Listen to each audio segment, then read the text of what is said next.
So YouTube, could it be any different to how it is, realistically I mean? Could it serve our purposes any better than how it does at the moment? There is always some disharmony on YouTube amongst all of us, whether it be content creators, viewers, or both, as to the way that YouTube is functioned. And so this video, whilst superficially a video response to Captain Andy and his scoping out his idea for an OurTube, it actually runs a lot deeper than that, really, and should be of general interest to most people. Now, before I go any further, what I should say is just an apology to those people that keep telling me that I am woefully undersubscribed, and if I would only make more 5 or 6 minute videos just shouting at people and telling them what total twats they are, I'd be a lot more successful. I'm afraid this video is not going to contribute to my success, if that is what it will take, but I am the animal that I am,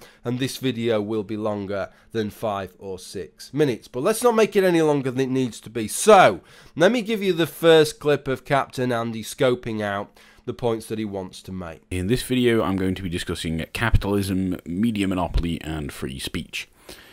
In September of last year, Jeremy from Democratise the Media put out a video entitled "We Need an OurTube," which has very much inspired the title and theme of this video.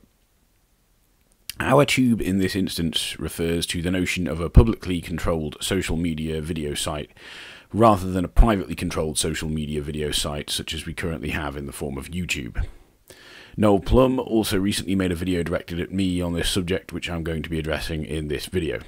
So the reason I played you that clip of Captain Andy there is because although his video is called "How Could OurTube Work?", in actual fact of the 20-minute video, the first half was really a kind of criticism of capitalism and free market economics and people's understanding of free speech, etc., etc., and specifically how that functions in terms of YouTube. And I want to address some of the things that he said there in his video as well. So I want you to be aware of that. But then he links to this guy's video, Democratise the Media, this guy called Jeremy, who he actually gives his name at the start of his video. And it sounds something like Jeremy Ironbender, which is one of the most fucking magnificent names I think I've ever heard.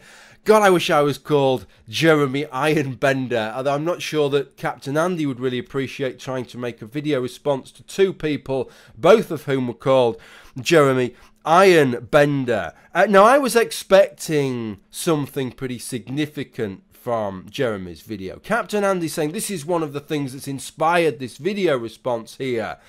So I was expecting something. I have to say, I was somewhat underwhelmed by Jeremy's video. I'll play you a little bit more of it later on in this video, but let me just give you a taster of Jeremy's video. This is Jeremy Einbinder for Democratise the Media. So, as if my call for YouTube to transition into an open source, user-controlled, cooperative platform needed any more validation, YouTube came out with its new terms of service. So that's a clip of Jeremy right from the beginning, and I have to say, I'll show you a bit more Jeremy later on in this video, but that was about the high watermark. It didn't really get any better than that. You would expect that later on in the video he would embellish on what he said there and furnish us with how this is going to happen, how YouTube is going to transform into an open source, user-controlled platform. Unfortunately, he doesn't seem to be able to distinguish in his own mind between a business run for profit by a large corporation and a fucking caterpillar. So that obviously creates a bit of a problem right from the outset. As I say, I'll say a little bit more about Jeremy later on, but really I need to focus a little bit on Captain Andy and his response, because it was a response. Because as well as it incorporating Jeremy's video, as Captain Andy points out, it's a response to a conversation that we have had when he'd said about YouTube and YouTube should be publicly controlled, and I had asked him to expand on what he had to say. So did he expand on what he had to say? Did he furnish me with a response? Yes, technically he did, but in many ways that response is less than useless. Why is it less than useless? One, because we all know, don't we? When somebody asks us to elaborate our plans for something, we all know what the tough parts of that are going to be. And Andy is no different from that. And yet all the difficult parts, all the difficult questions that you would need answers for, he never touches on his video. He just serves himself up a series of softballs and addresses the tiny little part, which is the easiest part to address, that anybody could address, that doesn't deal with any of the intractable issues. And the second thing that makes it pretty much a non-response is it's one of these responses that just throws more questions into the air than it actually resolves. I may as well have said to Andy, as an anarcho-syndicalist, how would you deal with the problem of the Earth's ever-growing human population and overcrowding issues and supply issues and all these kinds of things? And he says, well, what I would do is I would set up a series of cooperatives that are going to create giant starships and we can all blast off and colonize the fucking galaxy. Is that a response? Yes, technically it's a response, but it just opens up far more questions than it actually addresses. It doesn't certainly address any of the difficult questions, it just creates them. And that's how I felt about Andy's response. Let's get to what Andy has to say. Before we get on to the OurTube specifics, let's deal with the other bits that he talks upon. When capitalists start calling this a free speech issue, then I have to call foul, quite simply because this problem is caused by capitalism. If you're a free market capitalist who is frustrated and or confused that people, such as myself, repeatedly tell you that free speech only protects you from government censorship, then allow me to explain what it is you seem to be missing. Put simply, if you're a free market capitalist, then the only form of censorship you can logically oppose is government censorship. If you want to oppose private censorship, then you are now telling privately owned businesses what they can and can't do, and thus going against the underlying principle of the free market. It is contradictory to argue on the one hand that means of production should be controlled privately, but then on the other hand complain that the people controlling the means of production privately aren't controlling them in a way that suits the public. So first off, an agreement with Andy that capitalism is the problem, but it's only the problem insofar as quite clearly without capitalism we wouldn't have a YouTube to complain about in the first place. After all, although we live in a capitalist free market societies here in the West, state-funded solutions are not illegal. Cooperative action is not illegal. But how many state-funded YouTube equivalents exist? How many of Andy's beloved cooperatives have created a YouTube equivalent? I'll tell you, it's a big, fat, fucking zero. So capitalism may be responsible for YouTube and the problems of YouTube, but thank Christ for that, Andy, because at least it's given us one YouTube to moan about. The things that you favour haven't given us any, and they could have done, and they haven't. And as to his second point, nobody's demanding or legislating what YouTube has to do here. And there is nothing anti-capitalist about using your power as a consumer to try and leverage corporations and businesses into providing goods and services that are more in line with your expectations and needs. Nothing anti-capitalist with that whatsoever. Something I've noticed about capitalists on YouTube is that when a video they like gets flagged down, they all swarm together and start mirroring said video, initiating what's known as the Streisand effect. When YouTubers do this, they're essentially saying to Google, you don't decide what goes on YouTube. We decide. We are the workers. Without us creating video content, you wouldn't have a site at all. So we have a group of workers uniting as a union, seizing control of means of production on the grounds that they are the ones who do the actual work here and that there would be no product without them. Yet, these people consider themselves to be capitalists? Your argument isn't even a straw man here, Andy. It's a bollock man. Your argument is constructed entirely from bollocks. To describe my relationship with YouTube as a worker is a bit of a stretch, Andy. YouTube is a service. They are providing a service for me. They're not duty bound to do it And it's a privilege that I have, that even if they cannot find anybody stupid enough to want to place adverts on my videos, then they will still, Andy, free of charge, host my videos on their servers. They will advertise my videos through the search function to people all around the world, and they will provide the bandwidth to serve those videos all around the world. Last month I had my best ever month. 3 million minutes of my content was served all around the world, Andy. And even if not a single one of my videos was monetized, they would still advertise those videos via the search and recommended videos for features and still serve them all around the world. How marvelous is that? How privileged am I that there is this corporation that is prepared to do that? That is a privilege, not a right. And to regard me as a worker and that any complaints I have is equivalent to some kind of lefty union dispute is absolute bollocks. And this is something that I've talked about before. Not in a video, but I've talked about before. Where has this idea come from? That whenever anybody takes any kind of collective action, that somehow that is inherently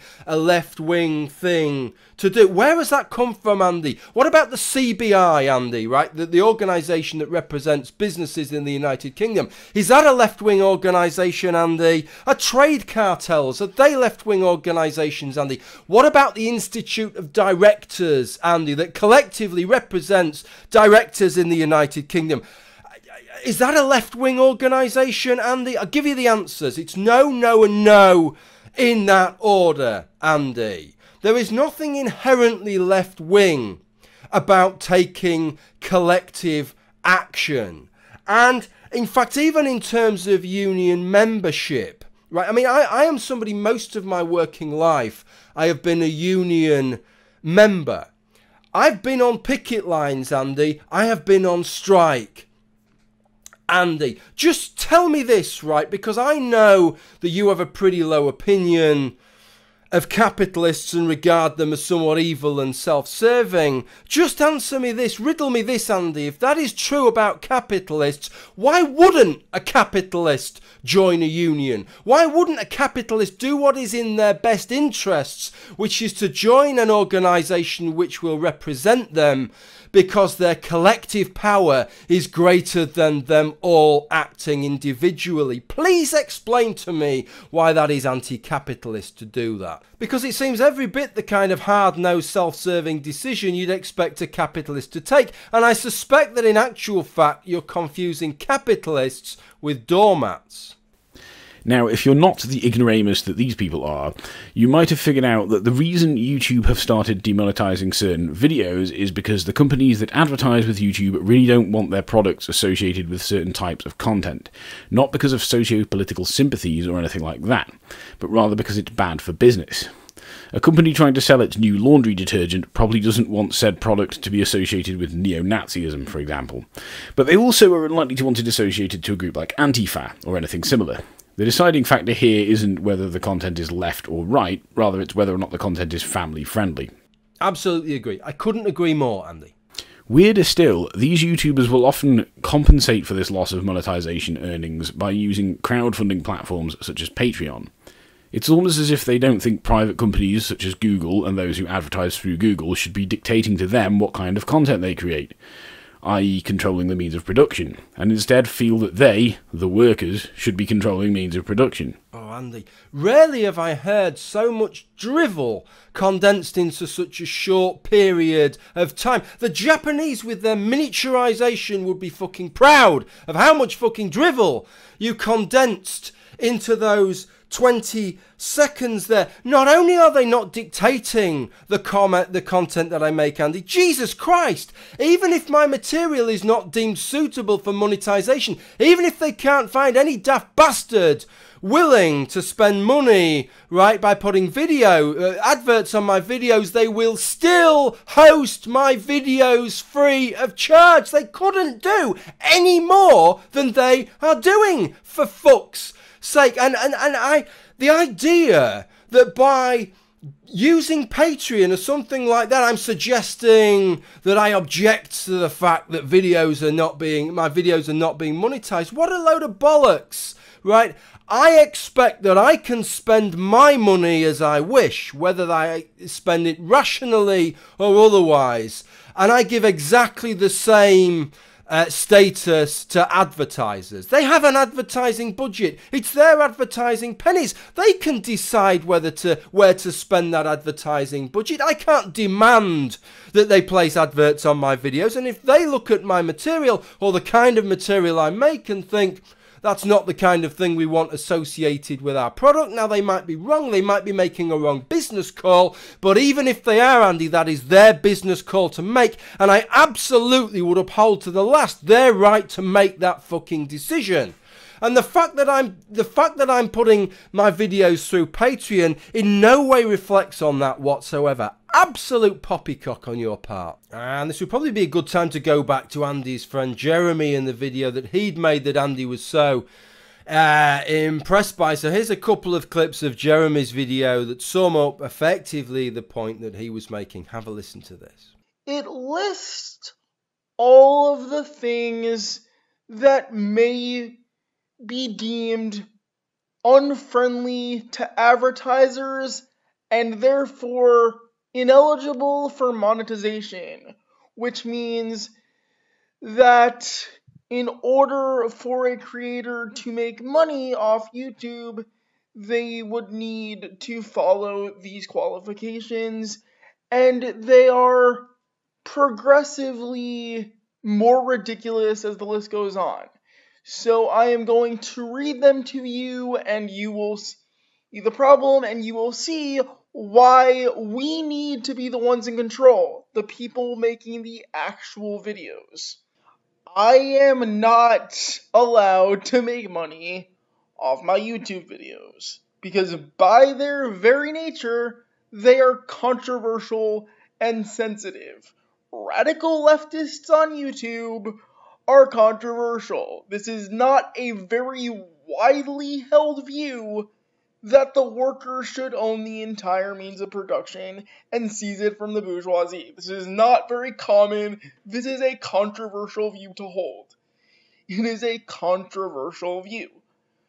So, as you know, Google owns YouTube, and the advertisers are in control of where their content goes. They talk to Google. Google can agree that, according to the advertisers, they do not want their products associated anywhere near sensitive material. So let me get this straight, because I've watched this several times so you don't have to.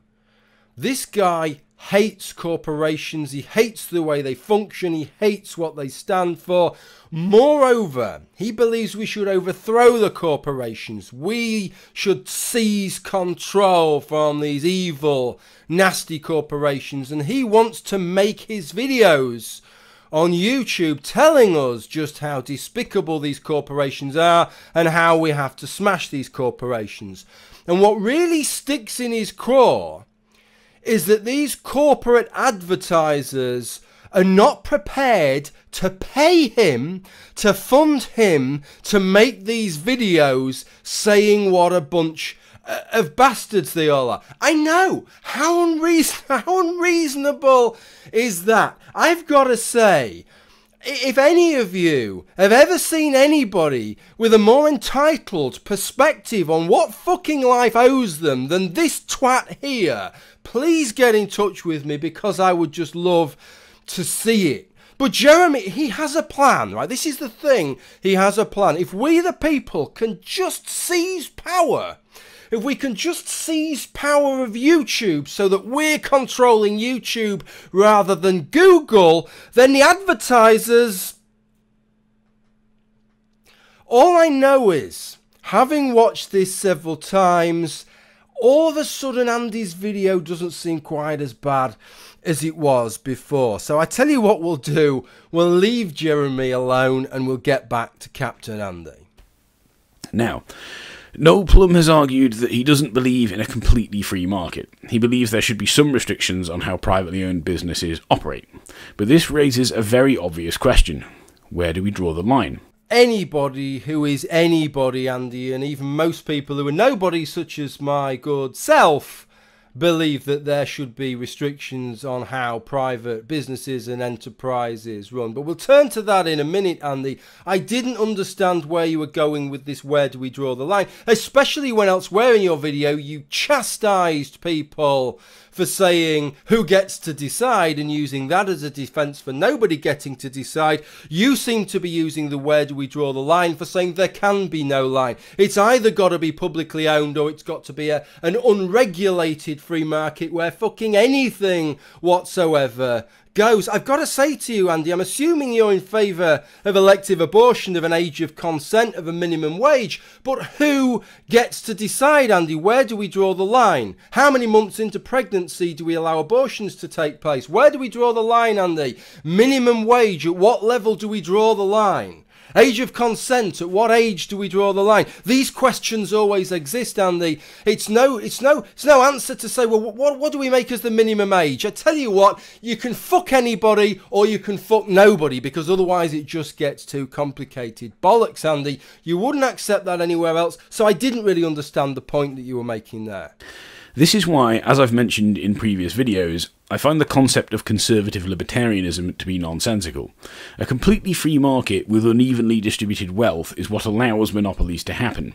If you don't want a company to be able to obtain a monopoly on something, such as online video, then you are arguing, whether you like it or not, for a restricted market. Common thing with Andy in his video is that he doesn't like to deal with real life capitalists, with all the compromises and the messiness that is involved in that. He'd rather deal with straw capitalists and internet only capitalist warriors, which just don't really exist out there in the real world by and large. In the real world, even the bankers and the free marketeers not only accept regulation as a fact of life, but expect regulation, and in most cases welcome regulation in the fields that they are involved in. Even somebody such as Margaret Thatcher, who I suppose is seen as the archetype of the modern free market within the United Kingdom, the person who, in terms of her rhetoric and her action,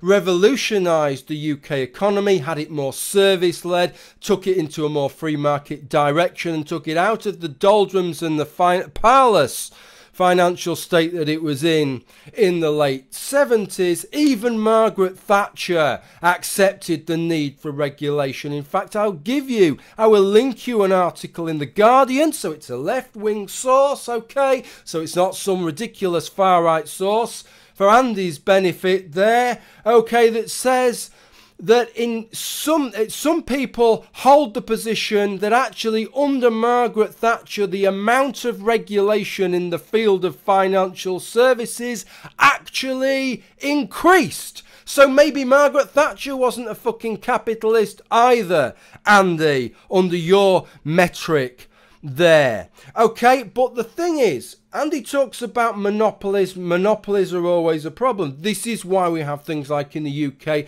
the Monopolies and Mergers Commission. And these instruments are quite good with avoiding monopolies in established markets. Unfortunately, of course, when you have new markets that come along, such as these markets in social media and videos on YouTube, it is possible for a company to gain a monopoly in ways which never gets referred to something like the Monopolies and Mergers Commission or the equivalents across the globe. That is a problem. Of course that is a problem. Andy thinks that he has a solution with his OurTube, so I think it's only fair that we give him a fair hearing. That's what I want to do in the rest of this video. So let's hear what Andy has to say. Now, personally, being a libertarian socialist, I favour the idea of YouTube and other social media being publicly controlled, not privately controlled. I must stress here, especially to any American viewers, but also Noel Plum, publicly controlled does not mean state controlled. I stress, I call myself a libertarian socialist for a reason. Socialism does not mean anything that the state does. Okay, listen, Andy, I take that on board, and I'm just playing that so that everybody else is aware of what it is you're talking about. You're not talking about a private business solution. You're not talking about a state solution. You're talking about things being owned by the people and run as some kind of cooperative somehow. Okay, that's just so everybody's aware. Indeed, when free market capitalists complain about private companies and the state collaborating to dictate what is and is not acceptable on a site like YouTube, whether they like it or not, they are arguing in favour of publicly controlled media. So how could that work? Well, we'd need to determine what sort of content and behaviour is and is not acceptable on YouTube.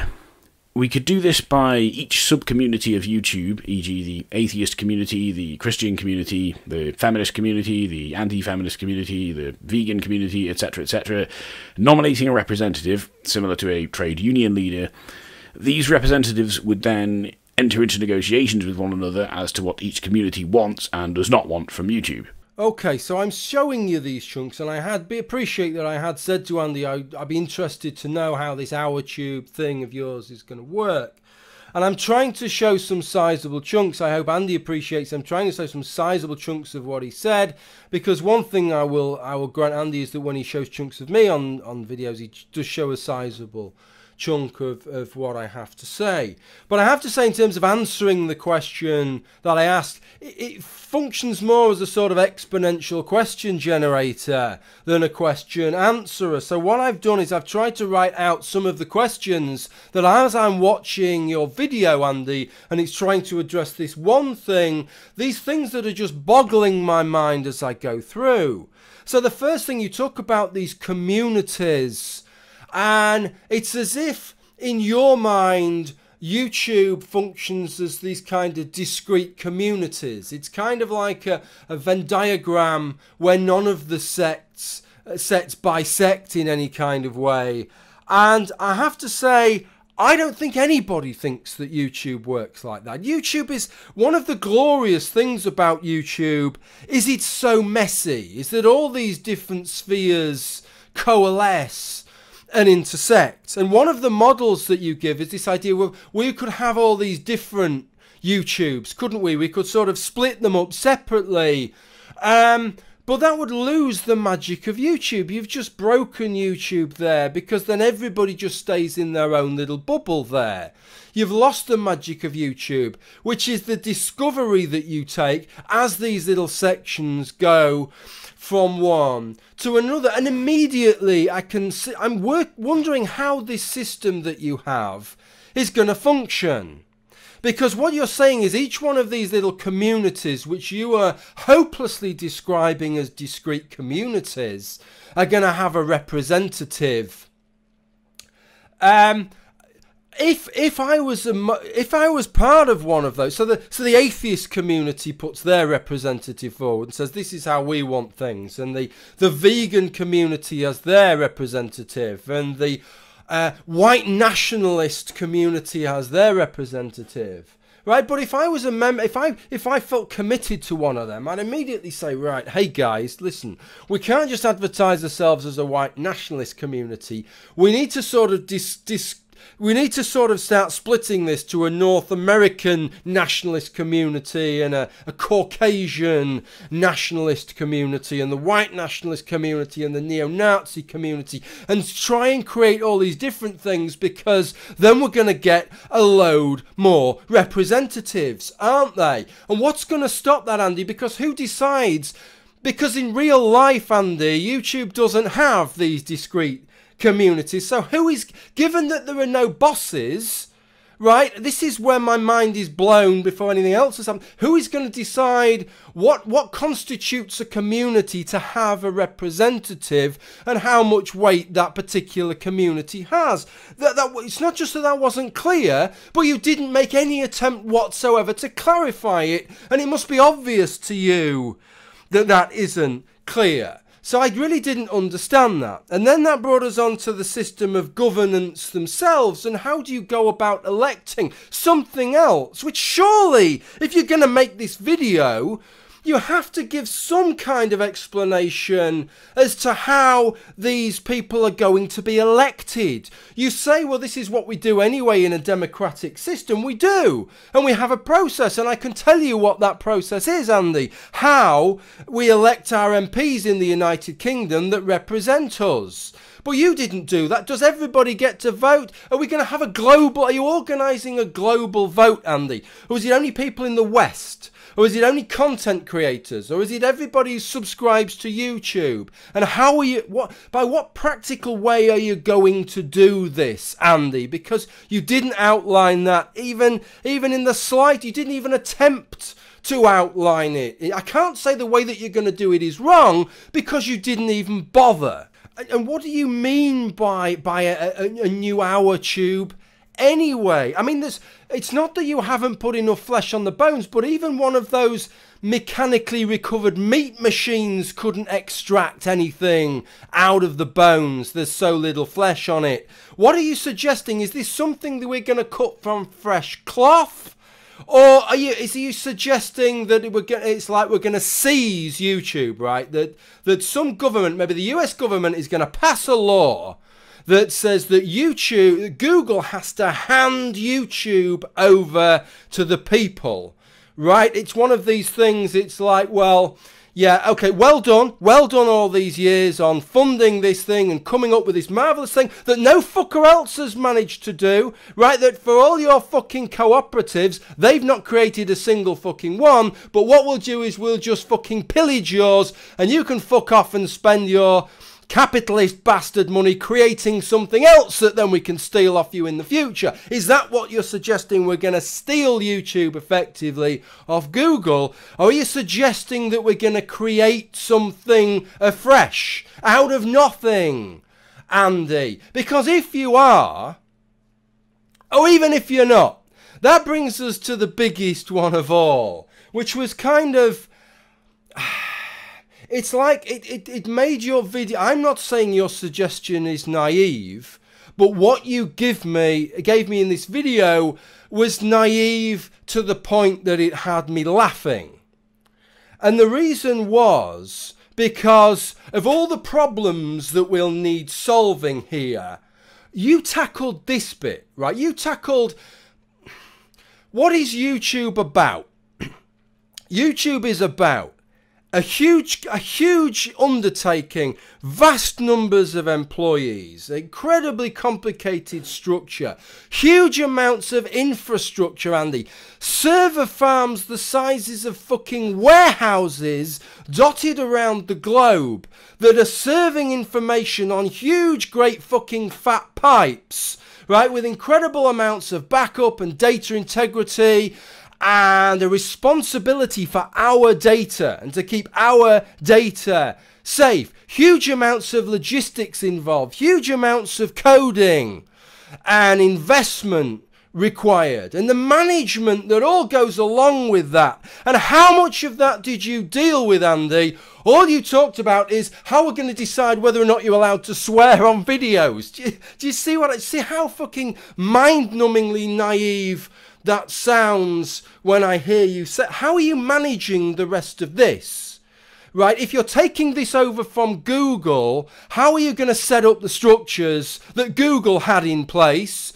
And if you're setting it up to set this up from scratch, Andy, I'm sorry, an elected representative from the fucking vegan community and the atheist fucking community and the makeup community, I just isn't going to cut it, Andy, right? So what is it you're actually proposing with regard to this? Because as it is, I mean, you're dealing with the absolute sort of minutiae of language policing in different YouTube sections of YouTube, and not dealing with how you go about running the fucking thing, which is 99.99% of the job. Your whole idea, Andy, is so bereft of detail, I'm tempted to say that it's not even wrong. It doesn't even classify as an idea, Andy.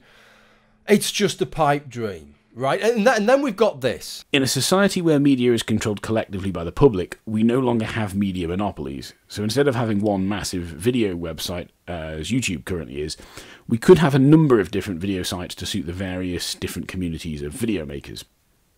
This is another great thing about public control of means of production, as opposed to private or state control of means of production. Funding can be assigned equally to the various media platforms. YouTube receives the glut of funding, and as such, it has a monopoly over other video sites. It receives this glut of funding through the companies who advertise on YouTube, ergo the means of production are controlled not by those who make videos, i.e. the workers, but rather by said companies. Oh, come on, Andy. Look, this is... Even you, Andy, have got to watch this and think, I'm out of order here. You've got to think that you're out of order here. You say it, yeah, the funding... Advertising is the problem with the funding, right? And the fact that it gives them control and that can manipulate the kind of content. But you accept that funding is required. You know you cannot make that video without discussing where the funding is going to come from. You just say, with the funding, we can apportion the... Apportion what fucking funding, Andy? Jesus! You've not said where the... What funding? If it's not advertising... If it's not advertising, Andy, if it's not advertising, where is it coming from, Andy? Right, and I don't care, maybe you have an answer, but how can you make this video and not tell us, come on, how can you not tell us what that answer is? And just say, well, yeah, we can apportion the fucking funding. Come on, man. You can't do that. Where's that? It's obviously not coming from advertising. You don't like that, right? And the things that the changes that you're going to make isn't going to make a damnedest bit of fucking difference, because Coca-Cola is still going to say, I'm not having my fucking adverts, right, on this political material. Go fuck yourselves, right? They're still going to say the same thing, aren't they? So where is it? It's not coming from, you're not going to levy a global tax around the world, I'm assuming, right? You're not going to get a global tax around the world. And so what is it? Is everybody going to pay a subscription? Should we change the name from YouTube to Middle Class Tube or Bourgeoisie Tube, because they're the only fucking people that will be able to afford to use it anymore? I'm assuming that is not your solution, Andy, because that will be the last thing that you would want. So how the fuck can you not tell us where the funding is coming from? Okay, so please, Andy, I would request from you, right, to make a video explaining how OurTube would work. A proper one explaining how it would work. That would be really, really lovely. Thank you, Andy.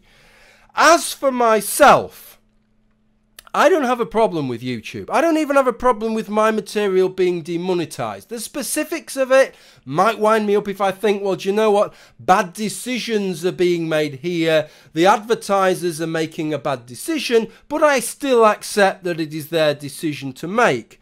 And if every single one of my videos was demonetized, right, I can understand that hurts, especially if you've relied on that revenue, and if you've put all your eggs into one basket and it is now your main source of employment, I can understand that. But it is still an honour, it is still a privilege that even if YouTube are not making any money out of monetizing your videos, they will still host them for you gratis. They will still broadcast them, serve them at their expense to perhaps millions of people around the globe. Right, I see that as a privilege. I don't see that as a hardship. Okay, that's the end of the video. Thank you for watching. Bye for now.